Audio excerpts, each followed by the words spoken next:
tried to say, some fall down. My brother, don't you go that way.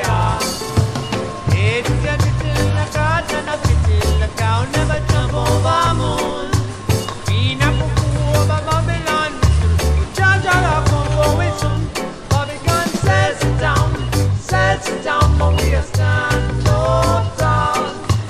Hot dog a boil under them feet, we are going to call. Some rise up, the righteous never see the way, see the way. Some fall down, the wicked never gonna stay. Oke. Halo, selamat siang. Kami dari kelompok 5 ingin melakukan wawancara terkait distribusi modern maupun tradisional. Sebelumnya, perkenalkan, nama saya Bagus Bintang Buya Haji dengan NIM akhir 088. Saya Nika Evia Teza dengan NIM akhir 025. Saya Titi Suryaningsi dengan NIM akhir 014. Saya Karisma Putri dengan akhiran NIM 097. Saya Caka Kanita Kanya dengan akhiran NIM 042. Saya Muhammad Alito Heran Basuki dengan akhiran NIM 071. Nah, itu video kami. Let's go.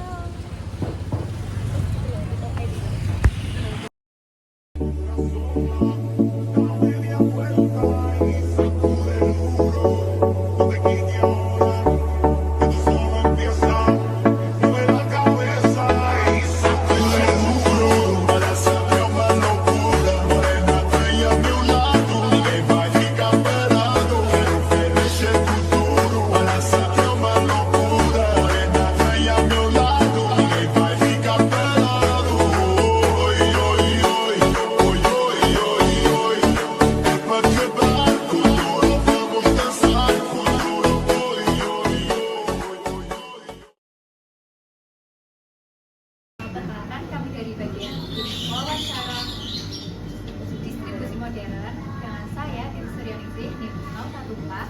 Saya Muhammad Alito NIM 071. Saya Nika Evia Teza 025. Baik, sebelumnya selamat pagi Mas. Mohon maaf mengganggu waktunya sebentar. Jadi kami di sini izin untuk mewawancarai tentang bagaimana distribusi yang ada pada toko ini. Sebelumnya mungkin Masnya bisa kenalan. Nama saya Aryan Rama. Sama. Dan Mas Alito.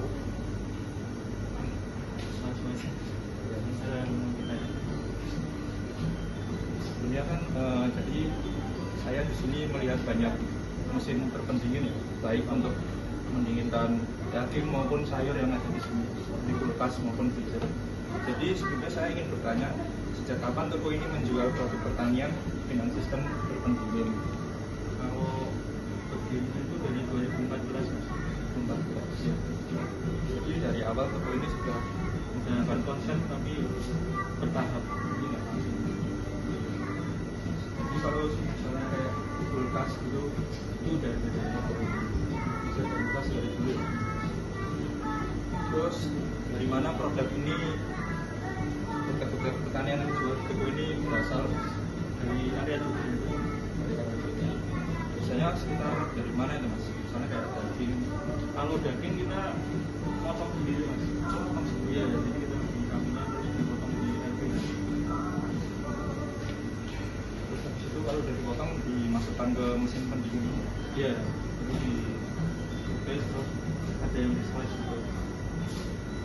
Untuk distribusinya itu dari mana ya Mas? Suppliernya atau Ya. kalau itu kurang tahu saya, soalnya kan saya bertugas untuk melayani aja di sini. Jadi kalau barangnya datang dari gudang, tapi kalau yang daging itu dari RPH langsung. Kemudian saya ingin bertanya, kalau teknologi apa saja yang digunakan dalam proses pendistribusian dari supplier ke teknologi? Benar. Ya, Kalau dari daging itu kita udah ada mobil box terpendingin, jadi udah sesuai standar untuk distribusinya. Untuk mesin-mesin yang digunakan untuk motong juga sesuai standar juga. Terus jaganya tuh sudah bersertifikat MUI. Jadi insya Allah hal-hal ini sudah dijamin. kalau untuk sayur yang terpendingin itu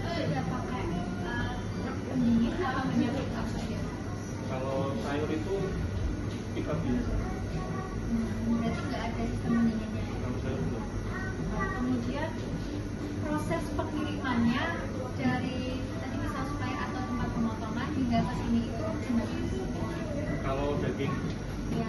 Kalau daging itu biasanya pakai mobil box langsung ke, kalau yang beku ke gudang, kalau yang fresh kayak gini langsung ke toko. Itu jam-jamnya langsung kayak jam-jamnya atau Kalau yang kurang tahu saya dari sebenarnya, kalau yang apa yang fresh ini udah pasti pagi Mbak, sebelum jam 4. berarti pemotongannya itu dilakukan saat malam. Kemudian untuk toko ini menjaga kesegarannya itu sampai ke pembeli apa aja yang digunakan? Kalau biasanya sih ada apa dari kita ada es gel, jadi memang kalau pembelinya apa dari luar kota atau perjalanannya agak jauh biasanya ada kita kasih es gel sama sirup untuk. Tapi kalau area sekitar sini baru resep sama Kalau yang di toko ini apa? Ini untuk penyimpanan kan kita juga disimpan sampai ada pendingin aja. ya jadi untuk storage gitu. Selanjutnya Mas, tadi kan Masnya bilang distribusi ke konsumennya itu yang misalnya jaraknya itu kan pakai SDL. Itu kira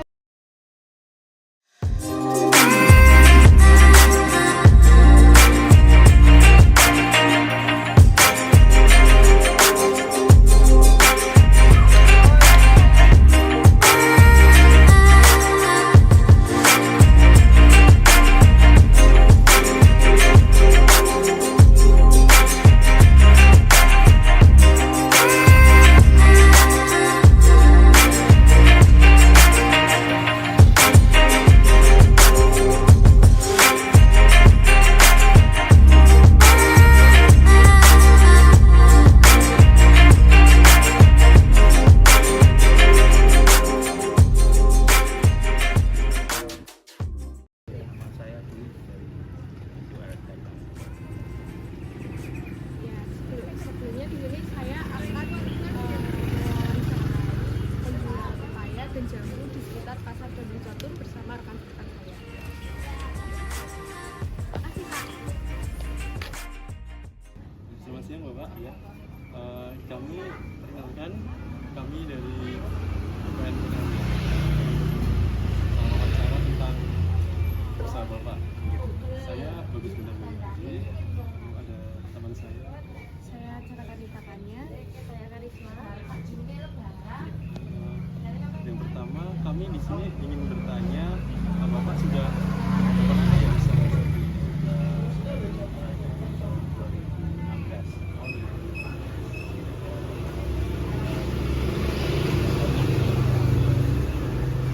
Kalau untuk ini ya Bapak itu dari mana ya asal produk itu?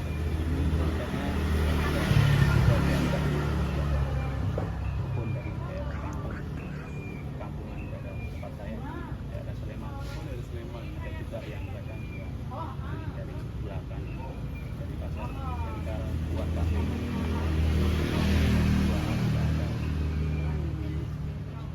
Yang berbagai macam juga dari Bantul juga ada yang kirim juga. Kalau yang di sini tuh siapa ya Pak yang biasanya mengantar barang untuk Bapak usaha Bapak? Kalau ini kan saya belajar sendiri, hasilnya orang sendiri. Terus kalau di sana kan ada orang kampung di sana, ya antarin ke tempat-tempat lain. Yang punya kebun itu apa, dia panen dia bawakan ke tempat saya, bukan ke saya. Ada orang jangan orang khusus yang kalau ke pasar ya nggak ada, langsung keluar rumah saya langsung. Kalau antar ke rumah Bapak itu biasanya pakai apa Pak? Ini pakai, ada yang pakai mobil, ada pakai keranjang ya. Itu tergantung banyak buahnya. Pick up Berapa- gitu ya? Iya, tergantung banyaknya buahnya. Kalau buahnya sedikit ya pakai keranjang begini, banyak pakai mobil pickup. Kalau pakai motor tuh biasanya cuma pakai keranjang seperti ini Pak. Iya, keranjang itu. Terus Pak, ini produknya ini kadang sering rusak nggak? Maksudnya sebelum dijual mungkin rusak. Ya mungkin ada apa, sebelum dijual ada disortir dulu, jangan barangnya ada bisa enggak. Kadang banyak musim hujan ini kan banyak terserang lalat buah di buahnya tuh ada lalat di dalam itu, kalau nggak dipisahin ya dia nyebar juga, menular juga ke lain juga kan, yang rusak dan lain-lain. Pisahkan sebelum di rumah itu dipisahin dulu. Terus selama transport dari rumah Bapak sampai ke tempat ini dijualnya ada kendalanya nggak Pak buat ngangkut buah-buah ini? Kan ini lumayan banyak ya buahnya. Ya kadang macet di jalan juga, kadang apa kayak kami juga di tempat itu kan macet juga. Biasanya kalau ada barang yang rusak kayak belum sempat terjual, mungkin udah nggak layak jual, itu biasanya kerugiannya itu seberapa besar Pak? Atau ada kerugian lain? Kalau kerugian sih ya sebenarnya tergantung kita miliknya juga. Kalau udah pinter-pinter kita tahu apa, udah tahu jenisnya, bagus kita bisa minimal kerusakan juga. Terus kadang juga kan kalau kotaan gini kan kadang ada juga yang kerusakan dari bawah, mulai dari bawah ke tengah kan kadang di yang bisa layak, buah yang juga nggak layak. Jadi harus pintar memilih juga. Ini kalau terlanjur rusak kayak gini ini nanti diapain Pak? Ya Dibuang? kadang ada untuk pakan ternak, pakan kambing, pakan sapi. Kalau barang itu